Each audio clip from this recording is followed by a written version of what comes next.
Cabinet approves schemes to promote the floating solar plants. So ఈ particular ఆర్టికల్ని మనం UPSC syllabus అయిన environment కింద అయితే చదవచ్చు. సో అయితే ఇక్కడ మనకి యూనియన్ క్యాబినెట్ ప్రధానమంత్రి సూర్య సరోవర్ యోజన అనే ఒక కొత్త పథకం ద్వారా మనకి రిజర్వాయర్స్, లేక్స్ వంటి పెద్ద నీటి వనరులపై కూడా ఫ్లోటింగ్ సోలార్ ప్లాంట్స్ ఏర్పాటు చేయడానికి కేంద్ర ప్రభుత్వం ఫినాన్షియల్ అసిస్టెన్స్ అందిస్తుంది అని చెప్పి మనకి పర్టికులర్ ఆర్టికల్ అయితే మాట్లాడుతుంది. సో దీని యొక్క ప్రధాన లక్ష్యం ఏంటంటే 2030-31 నాటికి ఒక 5000 మెగావాట్స్ ఫ్లోటింగ్ సోలార్ కెపాసిటీ అనేది ఏర్పాటు చేయడం. అయితే ఏంటో చూద్దాం ఇక్కడ. సో యూనియన్ క్యాబినెట్ వచ్చేసి 5070 లైక్ సుమారు ఇన్ని క్రోర్స్ విలువైన Pradhanmantri Surya Sarovar Yojana. This is the scheme is important. So ఈ స్కీమ్ దేనికంటే ఫ్లోటింగ్ సోలార్ ప్రాజెక్ట్స్కి సంబంధించి మనకి ఇప్పుడు ఇంటి మీద సోలార్ ప్యానెల్స్ పెడుతున్నట్టు రివర్స్ వాటర్ మీద కూడా సోలార్ ప్యానెల్స్ అనేవి పెడతారంట. So this is the scheme is about. So ఈ పర్టికులర్ పథకాన్ని వచ్చేసి solar energy corporation of India అయితే అమలు చేస్తుంది. Solar energy corporation of India. అయితే అసలు ఫ్లోటింగ్ సోలార్ ప్లాంట్ అంటే ఏంటంటే భూమిపై కాకుండా మనకి రిజర్వాయర్స్ కానీ, లేక్స్, డ్యామ్స్, వాటర్ బాడీస్ మీద ఈ ఫ్లోటింగ్ సోలార్ ప్యానెల్స్ ఏర్పాటు చేసి దాని నుంచి ఎలక్ట్రిసిటీని అయితే జనరేట్ చేస్తారు.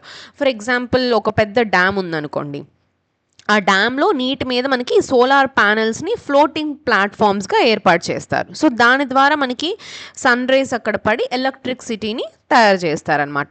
సో ఇది మనకి ఇండియా ఎందుకు ప్రమోట్ చేస్తుంది అంటే ఈ ఫ్లోటింగ్ సోలార్ ప్యానెల్స్ని భారతదేశంలో ఈ గ్రౌండెడ్ మౌంటెడ్ సోలార్ ప్లాంట్స్ ఏర్పాటు చేయడానికి ల్యాండ్ అనేది ఒక పెద్ద సమస్యగా మారుతుంది. సో ఈ ఫ్లోటింగ్ సోలార్ వల్ల మనకి ల్యాండ్ అవసరం ఉండదు, వాటర్ బాడీస్ని ఉపయోగించవచ్చు, రెన్యూవబుల్ ఎనర్జీ కెపాసిటీ అనేది పెరుగుతుంది, ల్యాండ్ ఎక్విజిషన్ అంటే సమస్యలు అనేవి తగ్గుతాయని చెప్పి ఇండియా అయితే ఫ్లోటింగ్ సోలార్ ప్లాంట్స్ని ప్రమోట్ చేస్తుంది.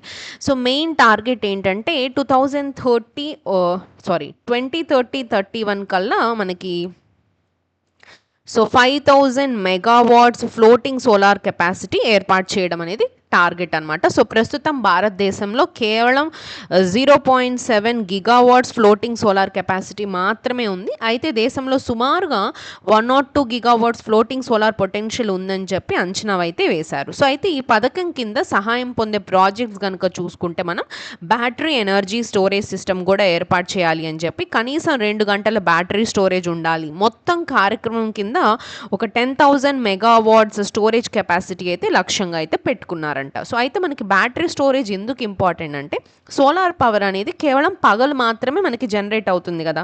సో రాత్రి లేదా క్లౌడీ వెదర్ ఉన్న టైంలో కూడా మనకి ఎలక్ట్రిసిటీ అనేది ప్రొడక్షన్ అనేది తగ్గుతుంది. సో అయితే బ్యాటరీ వల్ల మనం స్టోరేజ్ చేసుకోవచ్చు.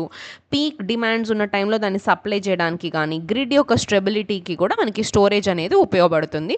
అయితే ప్రస్తుతం భారతదేశంలో అంటే అతిపెద్ద ఫ్లోటింగ్ సోలార్ ప్రాజెక్ట్ వచ్చేసి Omkareshwar floating solar project. Important, Omkareshwar floating solar project in Khandwa district of మధ్యప్రదేశ్లో అయితే మనకి ప్రజెంట్ లార్జెస్ట్ ప్రాజెక్ట్ అయితే ఇండియాలో ఉంది. ఇది నర్మదా రివర్ రిజర్వాయర్ మీద అయితే అభివృద్ధి చేస్తున్నారంట.